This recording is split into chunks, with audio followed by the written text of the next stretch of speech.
Good evening, good morning, depending on where you are in the world. It's really wonderful to have this gathering of praying together in Jerusalem here at the Fuchsberg Center and with our host, Rabbi Joel Levy, from whom you'll hear in just 1 minute. Unscheduled things happen, including people who have not made it because of the flu and because of other disruptions to life, and we can't unfortunately control all that goes on. But there are other things that are also beyond our control. On Sunday morning, I was about to give a class, and my friend here, Simone, who's here and praying together in Jerusalem, put her phone towards me and said, "Do you see what's going on, or do you know what's going on?" And although it was Sunday morning here, it was Sunday evening in Sydney. We both spent most of our adult lives in Sydney, and were extremely distressed to see what was going on. We watched in horror and shock. And of course, my first reaction was to ring my sister, who lives in Sydney, and just check that my immediate family was not caught up in that horrific event. And she said to me, "No, we're at Friends," but they were also no different from me, because the first thing I did when I got home after the lesson was turn on the Australian radio and just follow every minute of what was going on. But of course, later on, we discovered that we do know a couple of the wounded people and are praying for their recovery. Thank God, from my point of view, the people I know are all going to recover. But to know people who know people, and one of my colleagues here in Jerusalem, a wonderful Australian young woman, lost her grandfather. And she works here in Jerusalem, and she works in the area of community building, of social harmony. And that's exactly what we didn't have in Australia.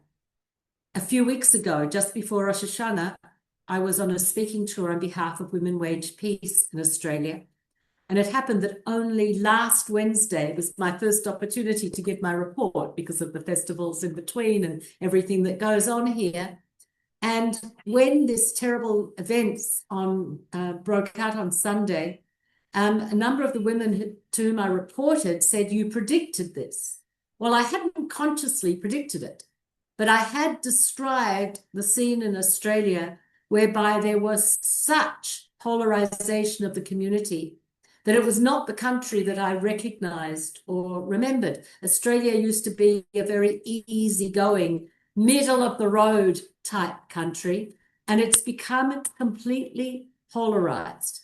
And the worst thing about the polarization, well, I don't know what's worse, but the fact that in polarization, everybody feels that they have to be victorious over the other side. And it's a zero-sum game. But in Australia, what's worse for me to observe is that there were no proper places left for dialogue, no places where people could express their differences freely in a place of comfort, and where the people in Australia felt that it was legitimate to be different and still be fond of each other.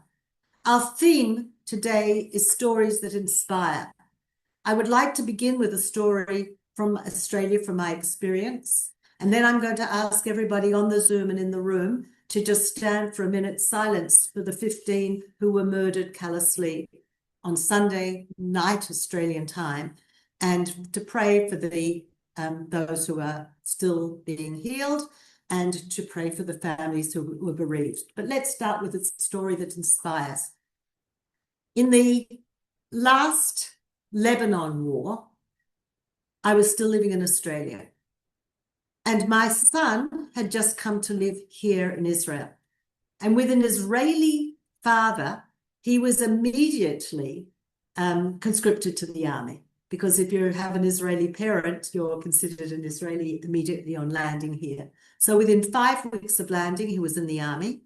And when the war broke out, he had not completed his tank training. He was to be a tank driver, but he completed his basic training. So my son was, during that war, in Jenin, not in Lebanon, but all my friends knew that my son was in the Israeli army. And my friends included, my interfaith friends, including the women from the Women's Interfaith Network, which was a marvelous initiative of Josie Lacey. And my friends in the Women's Interfaith Network, by the name you will hear, were mainly members of churches and other religious orders, but Christians are by far the dominant. And the Christian community had been leading the campaign that was hostile to Israel, supported by the media. Every day in Australia, all we saw during that war were pictures of Lebanese children killed or hurt through Israeli bombing. And it really, the impression that the media left was that it was a slaughter by Israelis of Lebanese children. And that was what you felt. And the church had been leading the campaign against the war. They didn't know it, along with women here in this country. But at that time, it just felt that it was hostile to Israel. And I had to go to a Women's Interfaith Network gathering hosted by the Uniting Church, and I really didn't want to go. But I thought, if I don't go, it's worse. So I went. And because I lived furthest away, I was the first one there. And we were hosted by Sister Margaret at Uniting Church. And as I came in the room with great trepidation, she stood up. She was quite an elderly lady. She stood up. She threw her arms around me and she said, "Peter, you must be so worried about your son." And as the other women came in, one by one, the Muslim women, the other Christian women, of course, the Hindu and the Sikh women, they threw their arms around me and said, "Peter, you must be so worried about your son." In other words, despite our clear differences and clear difference of attitude towards this particular war, it was mother to mother, it was woman to woman, it was person to person. And there was affection and there was respect for difference. And that's what Australia needs again now. It needs that ability to still love each other, even if we don't agree. And that only comes, of course, from the building of relationship and from tempering of language. One of the things that shocked me in Australia was the way language had been weaponized. And I'll share another very brief story with you. When I was just in the UK last week, I made a new Hindu friend, and I'm sure if Harsha's on this call, and she said she might be, I'm sure we're going to be friends for life, because it was one of those connections. And Harsha was telling me about the struggles with the Hindu community in England has had for many years. And she said, "You know, they call us Zionists." And I said, "You know, but I'm a Zionist. For me, it's not a dirty word." And she said, "Oh, I know, it's not a dirty word for me either, but when they call me Zionist, it's an accusation that I'm a murderer, that I'm a terrible person." And this is the way that language is being weaponized and turned, and you cannot speak. I'll say one more thing before I ask you to stand and pray. While I was in Australia, I traveled with a Palestinian colleague, and I frequently spoke about Palestine, using the term Palestine. Many of my Australian Jewish colleagues and friends were very upset with me for doing that, saying there's no such thing as Palestine. And here I feel comfortable talking about Palestine. It's true, there is no country called Palestine, but we know what we're talking about. And if you say we know what we're talking about, and it's not a, yes, it is a political statement, but to be so concerned, why don't we try and empathize with the language that the other is using and understand why we choose to use those words and choose not to use words that are going to hurt or offend. And let's always be conscious of not just what we say, but how we are heard. So I'm going to ask everybody please to stand up. And if you're on the Zoom, you're welcome to join us. We'll take a minute's silence. And what I didn't mention, and I could have mentioned in the stories that inspire, Ahmed, who saved so many lives in Australia by his bravery, while I am grieving for the victims and praying for the wounded and praying for the bereaved families. At the same time, I'm thanking God for putting people on earth like Ahmed who are prepared to go above and beyond, so I can be in gratitude for these wonderful people while bereaving, being in grief for others.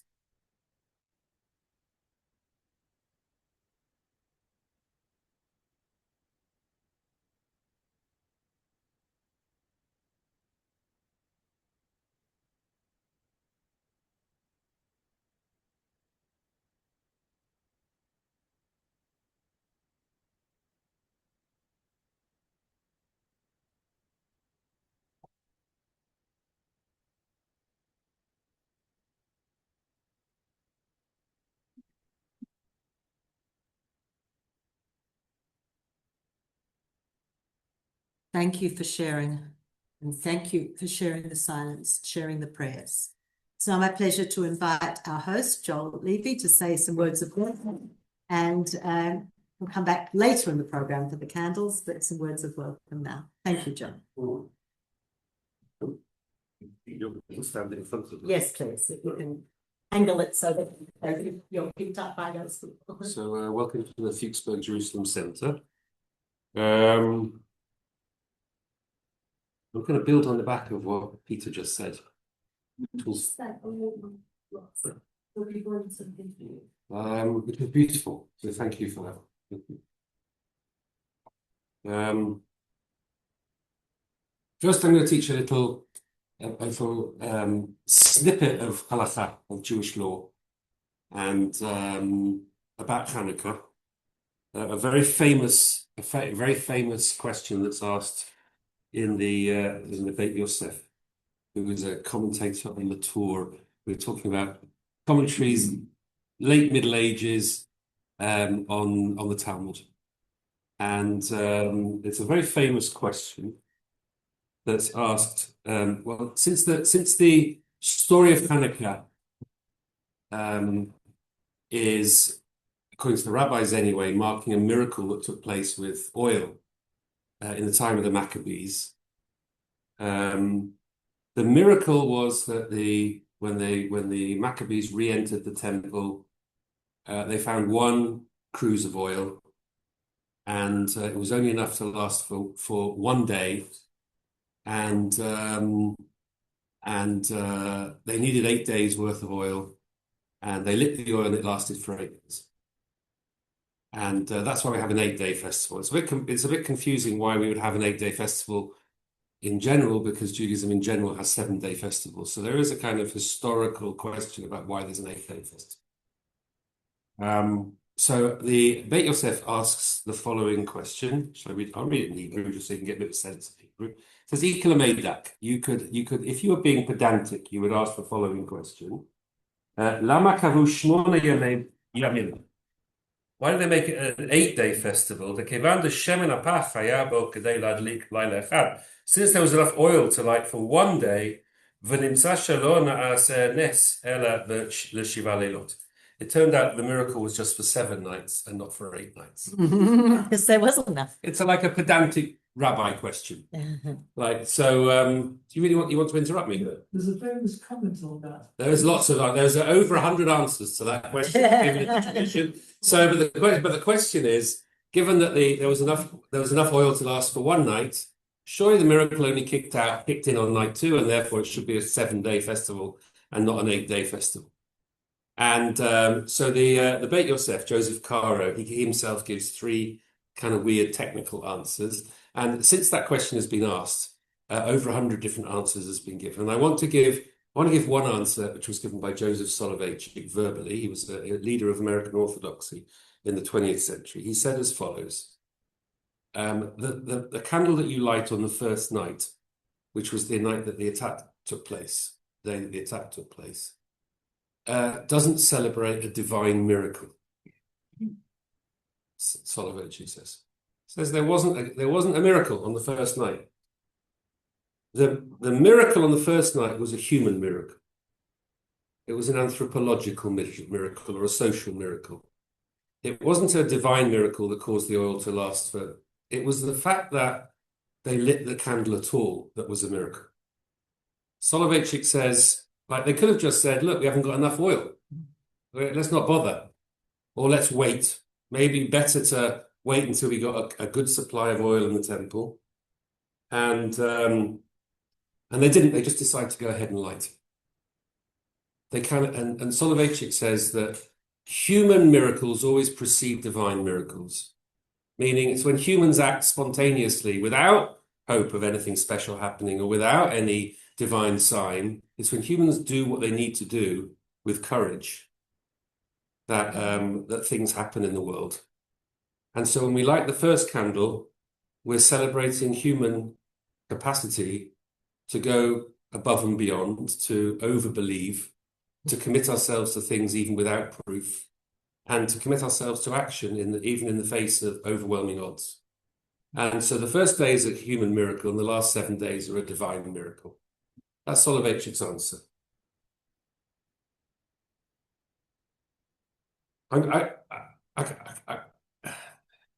Yeah, it's not always good when humans act spontaneously. Yeah. Like, it's not always good when humans act and bring initiative to a situation. I think the attackers in Australia were bringing their own initiative. And Ahmed was bringing his own initiative. Chanukah is a very tortured festival for me because it's not the festival of nuanced debate, let's say. Like it's a festival that marks a bitter zero-sum conflict between a certain set of Jews who believed in a kind of purity of Jewish purpose and another set of Jews who were more Hellenistically inclined. And there was a civil war. And we mark the kind of victory of the Maccabees in the civil war. I think probably when I think about it, I would have been on the side of the Hellenizers. I'm a pretty Hellenized guy. I believe in science. I believe in the truth that emerges from other traditions. Believe in dialogue. Believe in people living together. I don't have a kind of supremacist understanding of Judaism. I'm a pretty Hellenized person. So that makes Hanukkah a kind of complicated time for me. I think it's in many ways, if we're when we look at what happened in Australia, there are signs of people initiating in a way that brings great comfort and hope, like Ahmed, and there are people busy initiating in a way that brought great darkness and sorrow and death. And how do we know how to act in the world in times of darkness? How do we know? And I think the idea that I know that I'm doing the right thing if I'm talking to people sounds like a good rule of thumb. That sounds inspirational.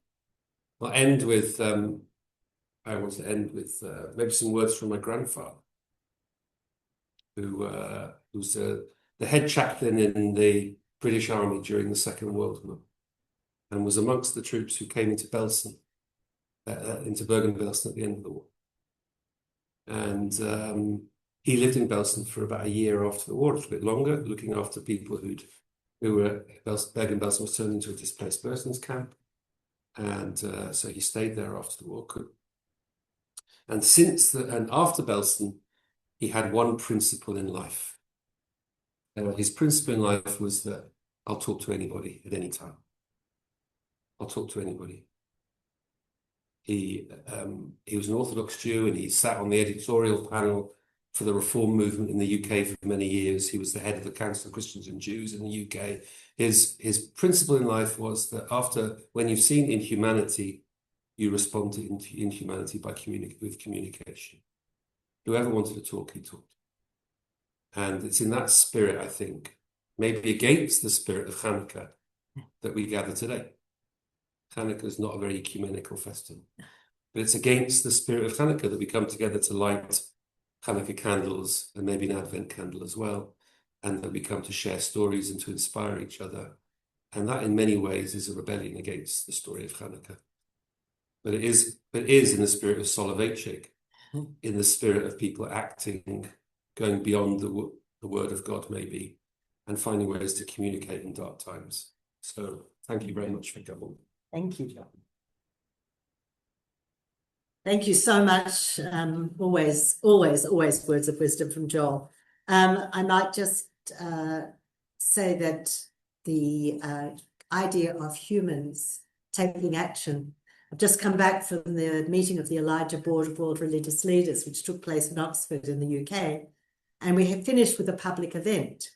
And I see that Heather's here on the call, and she was there as well at the public event. There were two questions, wonderful questions from participants. And we were talking about the fullness of the human being. The topic was the human person, religious ideals, and contemporary challenges, but what it means to be human. And one of the students said, but what happens if being a human means being egocentric? What happens if being human means being greedy? Or what happens if being human means being hateful? Do we really want the fullness of the human being? And the answers that were given were very wise, but I'm going to give the answer that one of my teachers, Professor Rachel Elior, had given me many years prior to that. She said that the Torah, and I think that you could extend this to all religious life, the Torah and religious life is about not doing what human nature drives us to do. The doing, and for Rachel as a Hebrew speaker, nature and culture rhymed. They don't quite rhyme for me, but they did for her. It's doing what our culture teaches us to do. So not just acting on instinct, but doing what our refined instinct teaches us to do. In some ways, fighting our nature. That's the real human being. The real human being doesn't just act before we ate the fruit, but act after we ate the fruit with some knowledge of what's right and what's wrong. So that was just my thought that you sparked in me, Joel. It's now my great pleasure to invite our dear friend, Pastor Inez Fischer, who has become a part of the Praying Together family, to say a few words about Christmas and share a story that inspires. Thanks, Inez. You're going to sit, that's great. You can move you'll get at the right height. That's fine. Yes, very good. Thank you for the invitation, Peter. Thinking about Christmas, we celebrate, that's Christianity, the nearness of God to humanity. The New Testament, particularly the Gospel of Luke and Matthew, they tell the story of the birth of Jesus in a stable in Bethlehem and of shepherds and kings who came to worship the child. As Christians, we believe that in this child, whose parents came from Nazareth, the power of God is present and alive, so alive that in the history of Christianity, Jesus becomes to be identified with God himself. And I know this is a big issue between us as religions. I believe that, and I'm very open to talk about that with others who don't feel like that. But I think it's important for me, when I went to share my story with you now, it's important for me that this is my belief that God is for me in Jesus. And in this earthly ministry, Jesus proclaims the kingdom of God, and those who encounter him experience such radical and life-altering transformation that they confess him as the Messiah. And from the following of Jesus, the Christian church emerges. What is very important for me, what we celebrate on Christmas, is not only that God came into the world in this child, but how God came in the world. As a vulnerable child, defenseless, born in a place marked by poverty, dirt, and hardship. Shepherds and their sheep were the first one who came, not the kings. They came later. God is born into poverty, and the Gospel of Luke tells us shortly after the birth that the family is forced to flee because their lives are in danger. And the narrative thus speaks of a particular humanity of God, a humanity that is fragile, exposed, and threatened. And Christmas therefore leads us on a deeply human level into a situation that could hardly be more human. God enters the world in poverty. This does not easily align with many of the ways Christmas is celebrated today. In the biblical story, it is less sparkle and festive glow, and there are also no Christmas trees. Instead, there is a profound sense that God aligns himself precisely with those who live in poverty, whether spiritual poverty or also concrete material deprivation. To celebrate Christmas as a feast of love means recognizing the face of God in those who are poor and turning towards their needs. Christmas, for me, this is very important, becomes a sign of the humanity we are called to show on one another in the following of Jesus. I grew up and I was educated in a family where Christmas was interpreted like this. And I was taught again and again, every year, actually, it starts again from the beginning on the 24th of December, what life means. And it's always the question that we ask ourselves on Christmas: does my way of acting truly correspond to what I believe? And this evening, I would like to share an experience with you in which this question became very particular and very tangible for me. Before I started serving as a pastor here in Jerusalem, I had a special ministry in Germany, and I was working with the refugees who did not have legal residence status, who were actually supposed to be deported. I accompanied them through their asylum procedure, and I supported them in their daily life, which was very often very hard. Many of them were deeply traumatized. I worked with victims of trafficking or also victims of torture. Many had lost their family members during their flight, or they had been abused or raped in the context of civil wars. Over 8 years, I conducted countless consultations and pastoral conversations with many hundreds of different people. And now we get to Christmas 2016. This Christmas is very vivid in my memory.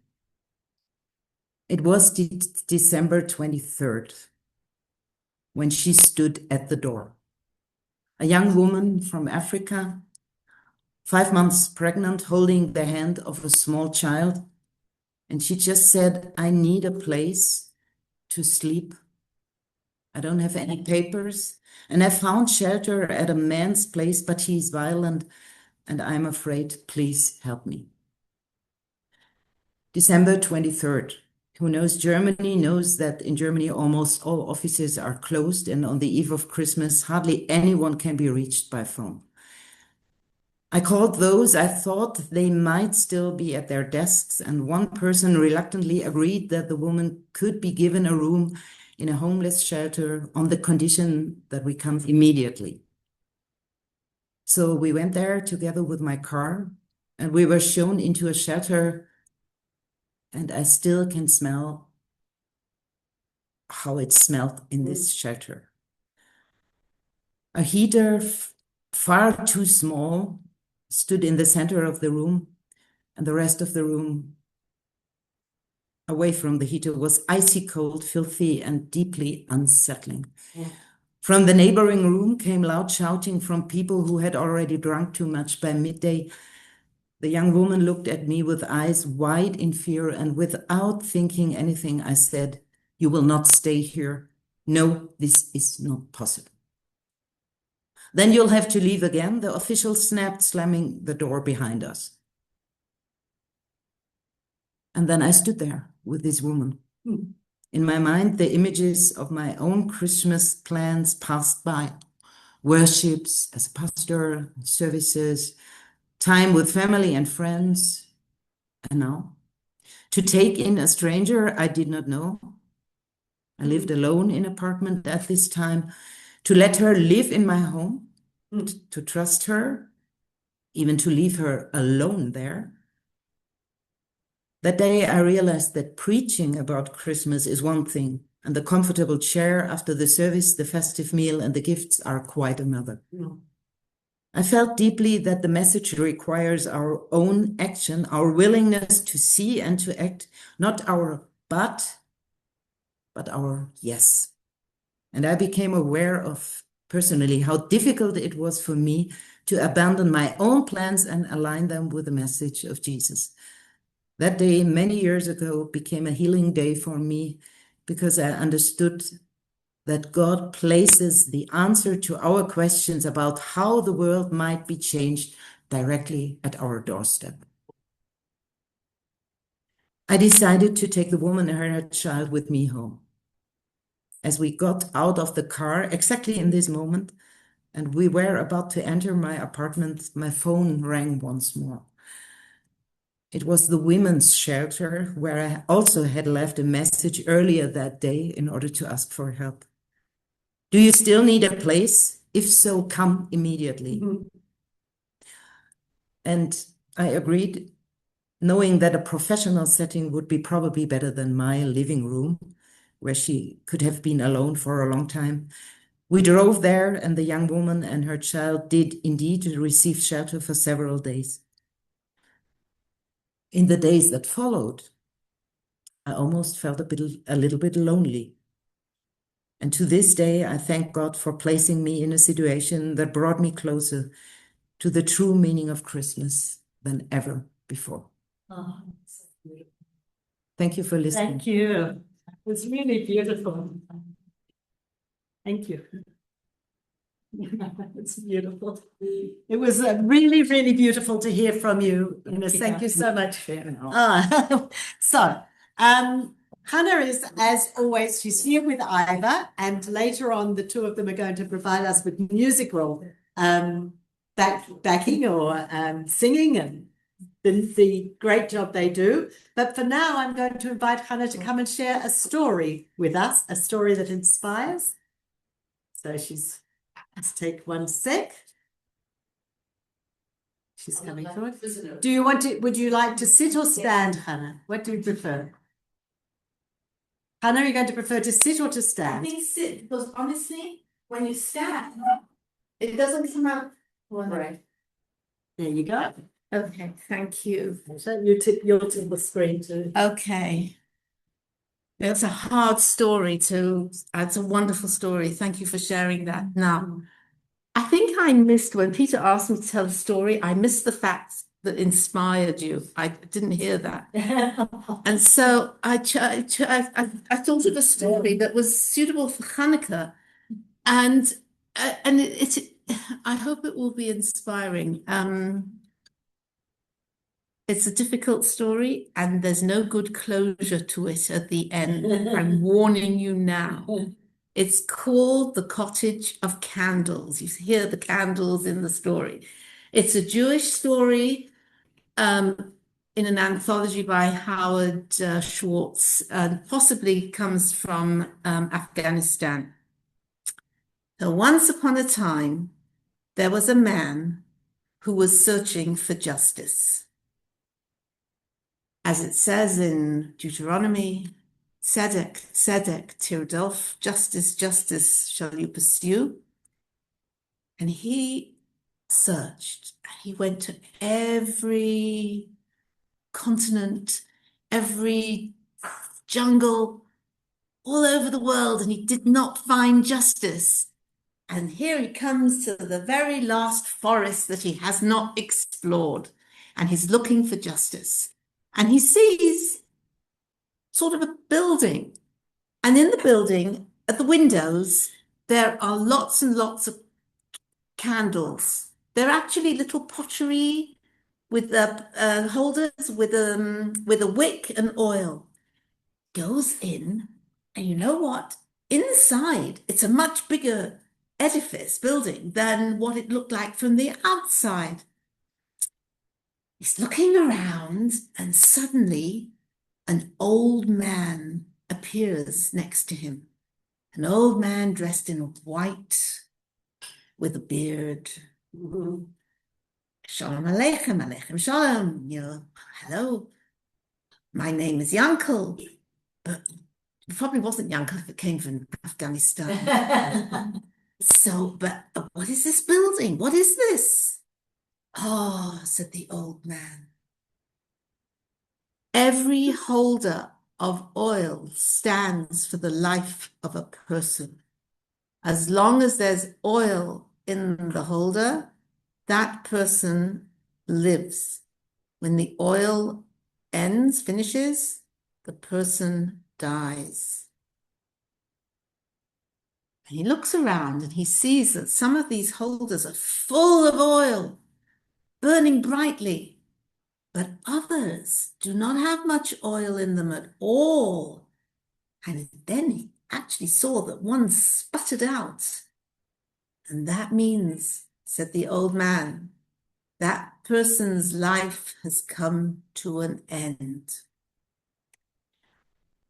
With great trepidation, our hero, looking for justice, says to the old man, would you show me the candle of my life?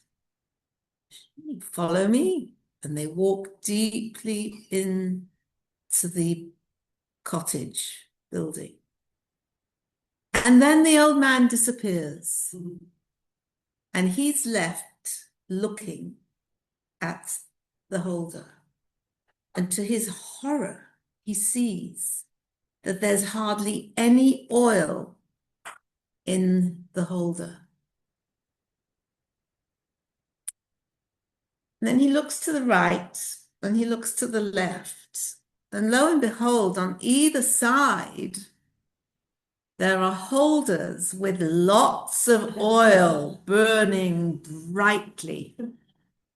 And so our hero, searching for justice, before he can think, he acts instinctively, which is what you were saying. He acts instinctively, and he puts out his hands to the right, to the holder on the right, and he is about to, well, you know what he's about to do.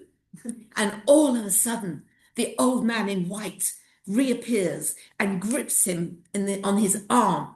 And he grips him with such a strong grip that he faints. And when he wakes up, and this is where I said there was no closure, when he wakes up, the cottage of candles is gone, the oil is gone, the old man is gone, and what is there? Just a tree above him. And the tree and the leaves are rustling in the wind. And he does not know if he's alive or if he's dead or if he's on the journey between one world and another. That's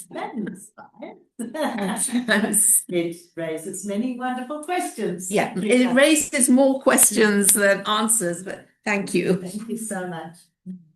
So we have a treat, because the Brahma Kumaris have been part of our Praying Together community for a long time, but it is not very often that we actually have a member of the community sharing a prayer with us live. So I'd like to invite Sharona to come forward, and she's going to share a story and an activity, and Elvira is going to put up on the screen, and everybody will be able to see. Not yet. Not yet. Okay. First, we'll go back to Sharona, and then we'll move on. Shalom. My name is Talia Talia, sorry. from Brahma Kumaris. And thank you for inviting us. The contribution of Brahma Kumaris to this gathering of light is a sharing about the 8 powers of the soul.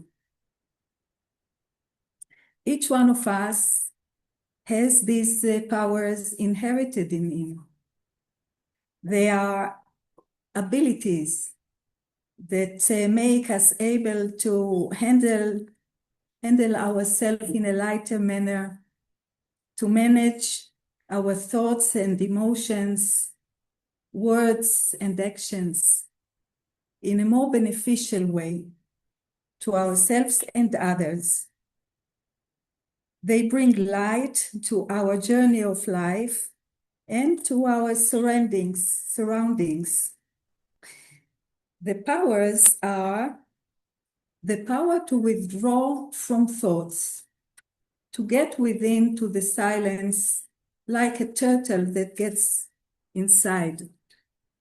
The power to pick up only the thoughts that serve us, not to carry a burden of wasteful negative thoughts on our journey.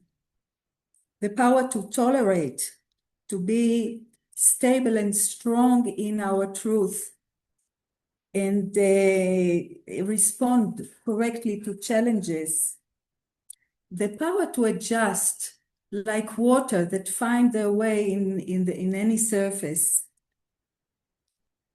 The power to discern, to have the ability to distinguish between good and bad, what helps, what benefits.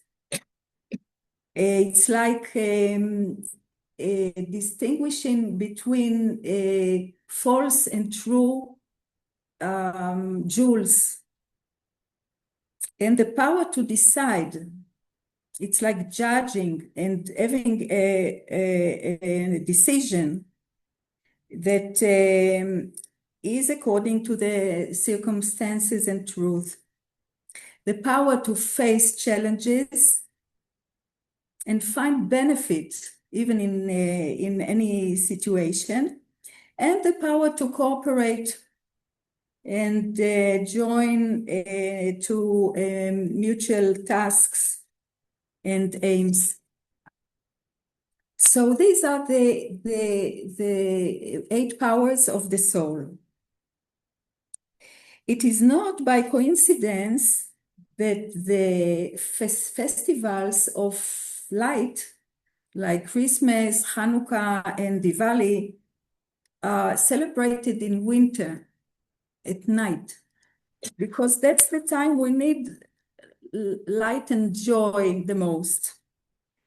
And we know, as Brahma Kumari's knowledge, that as we know cycles like a day, like a year, we know that the night follows the day, the winter follows the spring and summer.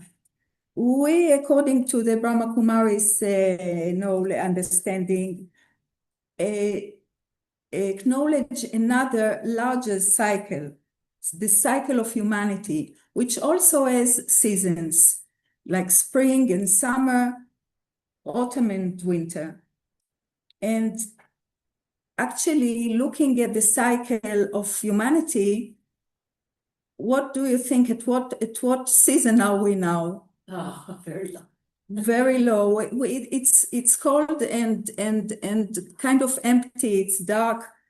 So we are at the end, at the winter. And as it gets colder, we look for God. We look for the one that is an eternal light, which is our Father, the Supreme Father, the authority of all powers, the ocean of love and mercy. And the story is that God, like the shamash in the Chanukah, lights our powers and gives us the power to get our light again, because our light distinguished through time. And he enables us to renew these powers within us and bring that light to the world. So now I'll invite you, Nurit, to pick up a card of one of the powers, of the 8 powers, and those at home will see on the screen We'll It- see the- if it's the- on here. You want to show it here as well? Yeah, it could be, but no. And those at home, please think about pick up a number between 1 to 8. And this will be the special power that you get according to the order of the powers. And now you are invited to look at the power, the special power that you got, and just think a little about it. Ask yourself, what does it mean to me? Do I know this power within me? Why did I get this special power? Sorry, we're trying to put down, so sorry. לא, זה לא נחוץ פה, זה נחוץ כן. פה, כן.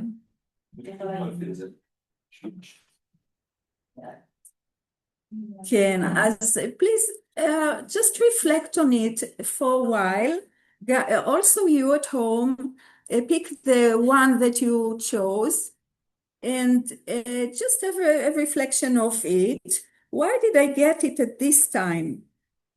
Is it maybe it is needed in any situation in my life today? Yeah. And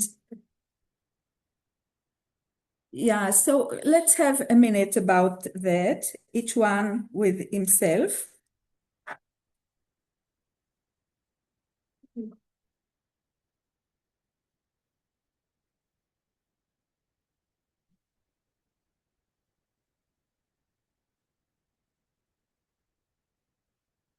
And now, please turn to someone beside you and share the power that you got.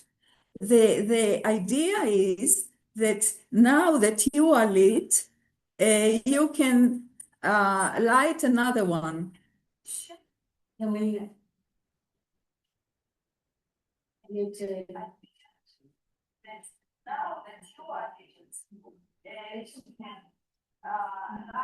So we can see all of them up there. Yeah. Okay, so please turn to a neighbor and just change the power that you got.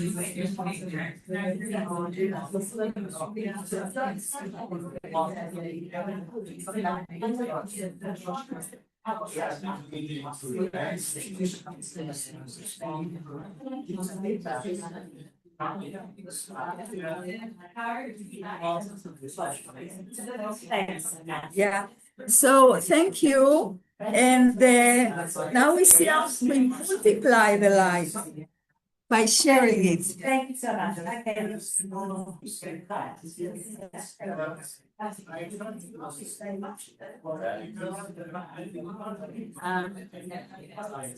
There's a lively conversation going on here in the room as people have chosen their cards and comparing the thoughts that they had on them. Ladies and gentlemen, we're going to have to move on. Does Joel's student arrive who was going to say a few words? Well, again, there was some confusion over time and over other things, but that's fine because we do have here, Sabine dropped out, we do have here Reverend Stewart Gillan, our dear friend, who is going to tell us a few more. Oh, is this your student who was going to speak? No? Okay. So Stuart's going to come and say a few words and introduce us to a different set of candles or a different candle. Not the Chanukah candle yet. We'll finish with that. And Inez is going to help. You can Yes. Position yourself however you need to do. Which descend. candle in Hanukkah are we? 5? Yes, we're going to do the 5th night tonight. 5. Okay. I should, while Stewart's just setting up, I'll tell you that at Bondi Beach tonight for the 5th candle, hundreds of people came to light the 5th light of Hanukkah at Bondi Beach. Yes. Okay, Stewart, if you could just position yourself in the camera so that you're picked up. Okay. Good evening, everyone. Sorry to be late. I'll hold it. Oh, you're just No, I'll sit down. Hello, everyone joining online. I haven't taken a taxi in the city before in my life, and there are a lot of people coming into the city. There's a protest. Of course, you may have heard of the protest, but also for Hanukkah and a little bit for Christmas. And it's nice to arrive and be here. You had wanted a story, a joyful story. Yes. And then we're on the 3rd candle in Advent, which is the candle of joy. So it fits in. That's why I brought only one. I want to tell you a story that will take us back into the 1980s. So we're in the 2020s. So we're in danger of going back about 40 years here. We're in Johannesburg. And at the final day of August of 1988, somebody bombed a building called Hodzo House. It does become a joyful story, but it starts with a bomb. And there was a lot of damage structurally to the building. The fire marshal didn't allow anybody to go in. But after a number of weeks, finally, the current General Secretary of the South African Council of Churches, I neglected to tell you, Hodzo means peace. Hodzo House meant House of Peace, and it was where the South African Council of Churches was housed. Its General Secretary had been Desmond Tutu. He had been made Archbishop and moved to Cape Town, and the new General Secretary was a young fellow called Frank Chikane. So this happened really early in the watch of Frank Chikane as the General Secretary. And the day came when they were allowed to go in. And there was a fellow from Manchester named Bernard Spong, very tall guy, and he had a camcorder. Do you remember cameras called camcorders on his show? So you get to see what Archbishop Tutu and Dr. Chikane saw, as they went floor by floor by floor, disaster. They got to, I think it was the 5th floor, where the General Secretary had his office. And a lot of internationals had come and gone in those days, still under apartheid, to show support. And so the camera peers around the corner, and Bernard being tall, over the heads of Tutu and Chikane, and you just see the ceiling is on the floor, the walls are tilting inward, the office is a mess. And we were watching this at the national conference of the South African Council of Churches some months later, and everyone was feeling very, full of angst and what's going on, we don't like. And Tutu turned to Chikane, the senior to the younger, and he said, "No, man, I left this office in good condition. What have you done with it?" And everybody just broke up laughing. All the staff that were there that day, they started laughing. We all started laughing. He had the gift of humor in hard times, and it would be like cracking the darkness to let the light come in. So that's my story. And Inez and I are going to come. We have some words to say before we light the candle, and then I'll light it. Okay. I'm having trouble getting an angle. I'm having trouble getting an angle. There you maybe I need to go back. I'll go back. I think it might have cut out or not. No, I can. Oh, here we are. Still here. Okay. Yes. We light the 3rd candle in Advent, the candle of joy. Joy to the world. The Lord is coming. Laughing light of God. Cutting through our darkness. breaking through our indifference. chasing our despair. Joy is a deep river on a long journey within us and through us. It flows from Christ our Lord, who knows both joy and pain. In our joy, we do not forget our sorrow, nor in our sorrow do we forget our joy. This is the light of Emmanuel, joy of heaven to earth coming down. We light the third candle in Advent, the candle of joy. Thank you so, so much. It's very, very beautiful. Thank you.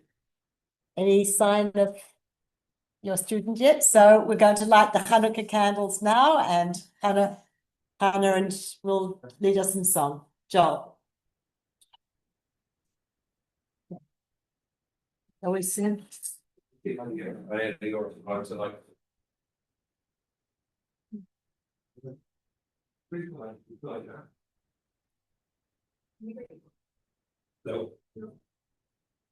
not doing very well with the camera. Am I? Have I got it? Show me I what think to it's do. better. Might be better if you just leave it I'll here do- and oh, can't see what you're doing here. Ah. Go back to the Zoom. Okay. Not good. It depends. Yeah. So I'm happy to follow sit wherever I can sit. Okay, now good. Now good. We're not seeing you. It's the axle. It's the angles. Lovely. Now we've got both candles. Beautiful. What do you want? You want to be able to see it? Yeah. Yes, it's lovely. Now we've got both in. That's beautiful.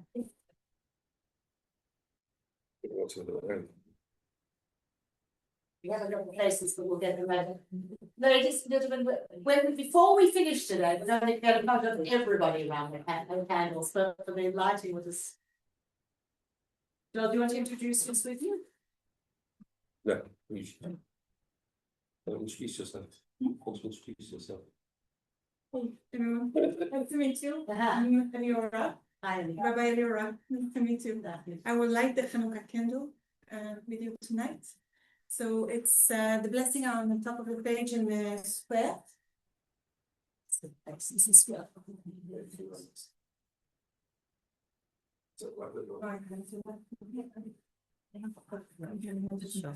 I'm gonna love it so you can.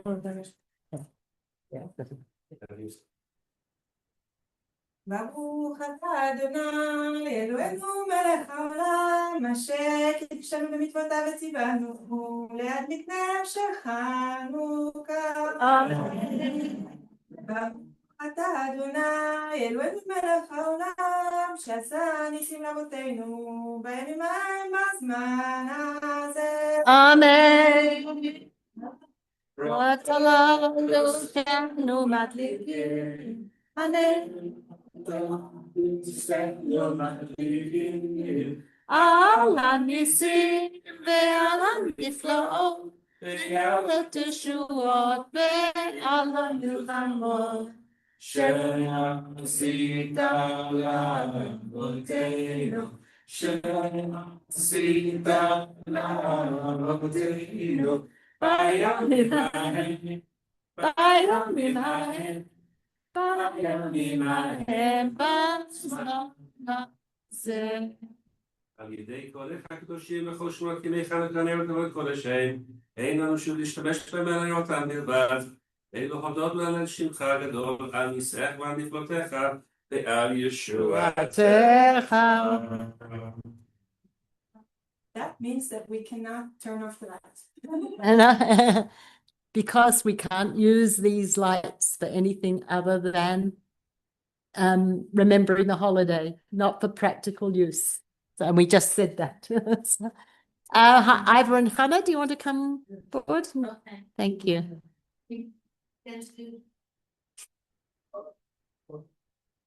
תודה רבה. with everyone, right? And you can do another song as well if you want. Can we sing Jingle Bells? You may, if you want to sing Jingle Bells as well, you're welcome. Joe Kristen's song as well. Good on you. Right. Lovely. To Martha's and Amy. So, yes. I'm still not doing very well getting you both in. Can you get a bit closer together so I could get you both in? There you go. But are you going to sit? A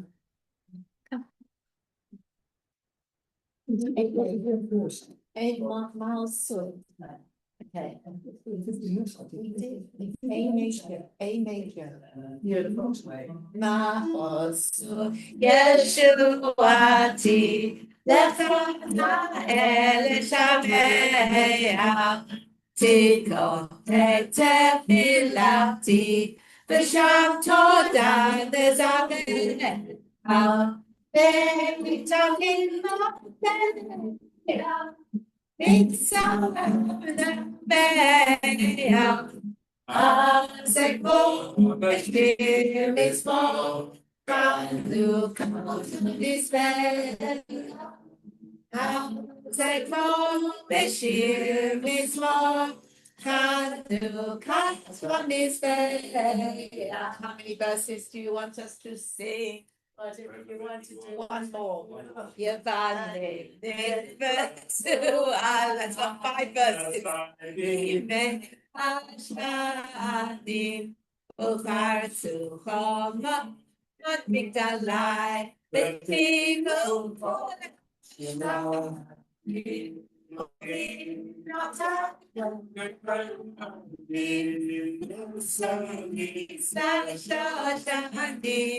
B'nai B'nai Yemei Shmona Ha'ushim Urenanim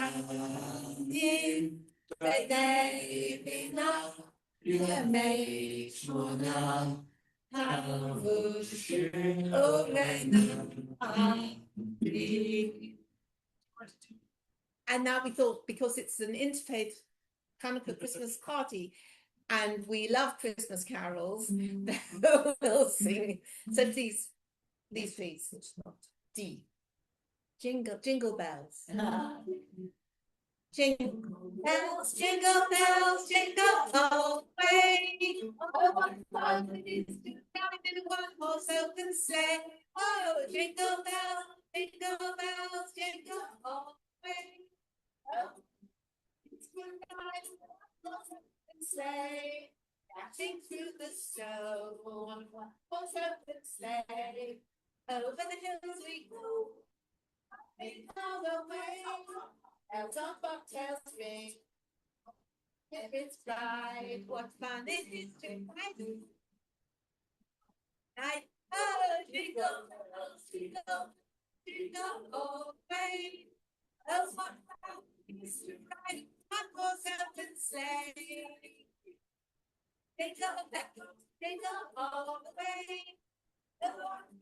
It's the ride one horse open sleigh. Thank you. I'm going to ask that everybody come round the candles, round both candles. Let's get a picture of us all together. Can you?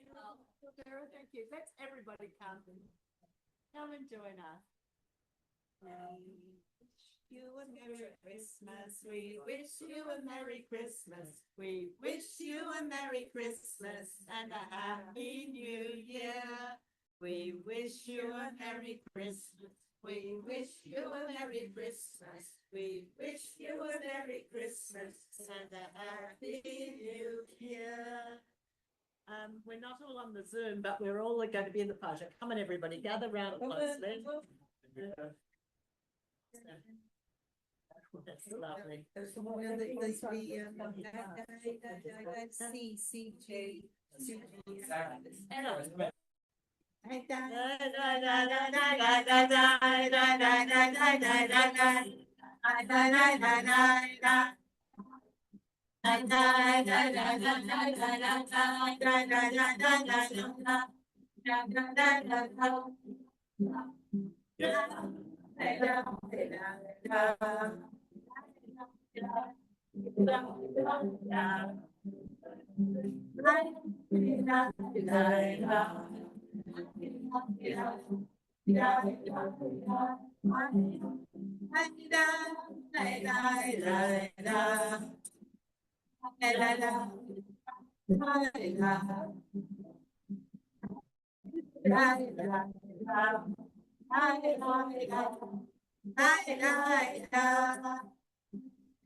You get rid of everyone? Yeah, one more here.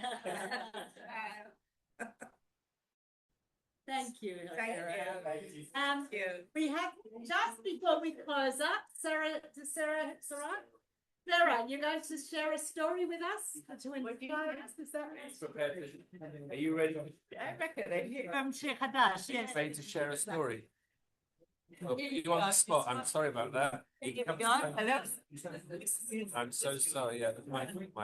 And, I wasn't that close. with the people on the Zoom are going, need to, so we need you to sit here, yes, and I'll get the camera, or you can adjust the camera so that it's on you, and introduce yourself and share your stories. Yes. And children pay us. Thank you. Yes. Hello, everybody. I'm Sarah Rose, and Rabbi Joel asked me to just share for a few minutes. And I was just gonna say I grew up in Northern California in a secular Jewish home, and in fact a sarcastic Jewish home. And so I didn't have any real background, no warmth, Hamishness. Sorry, mystics driving me crazy. Stop. And as soon as I left home, I started learning about Judaism and spirituality. And the minute I got a taste of it, it was all I wanted to learn and study. And so I went to yeshiva, I majored in Judaic studies, I came to Israel, and now, fast forward, 3 years ago, I came to this yeshiva for the fall semester. And it was difficult because I'm deaf. I have cochlear implants, and I just made it work with a lot of help. And now I'm back. I made Aliyah. I finally realized that my friends and my community in California just didn't have the same spark or urge that I have. I don't know where it comes from, but it's just, I had to be here with, fellow Jews, fellow spiritual people, and just learning as much as I can. So I'm sorry I missed this event, but that's all I have to say. Thank you. Thank you so much. We are a group here in Praying Together of Jerusalem of spiritual seekers. And we find spirituality amongst our co-religionists and amongst people of all faiths.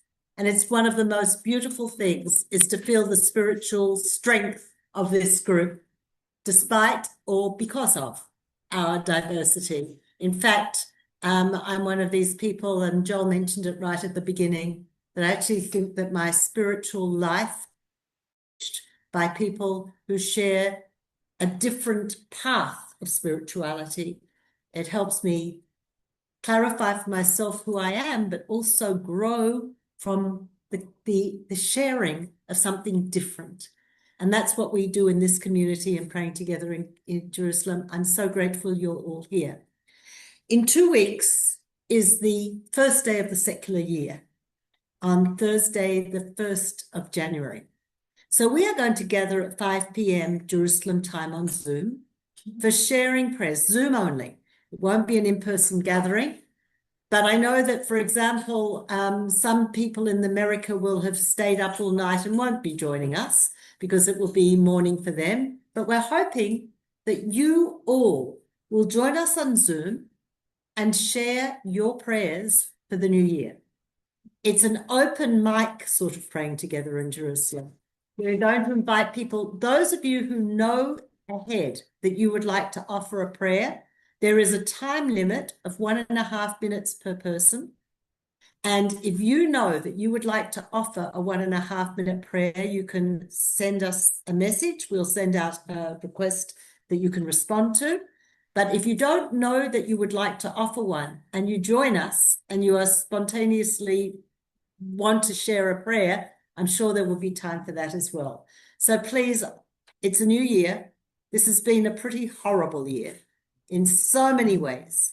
And even though in the Jewish religious tradition, this new year has no significance, we know on a global level it does have significance. And having just said how inspired we are by everybody around us, because many people are feeling the turnover of the new year, let's hope that we together can bring some spiritual light to the 1st of January and make 2026 a lot better than 2025 was. So please join us on Zoom in 2 weeks with your prayers, 1.5 minutes per person. Let us know if you know you want to offer a prayer, but even if you don't know, come and join us and listen, and you may feel inspired at the moment. So thank you everyone for being here today. Thank you for those who are here in person, and thank you for those who joined us on Zoom. I wish our Jewish participants happy Chanukah, wonderful Chanukah. I wish our Christian participants, I was told that it is appropriate to say merry or joyful Christmas, that it should be a time of joy and also a time of spiritual awakening and ushering in peace for the world, for all of us. Amen and amen. Thank you for being here. Bye-bye. Thank you.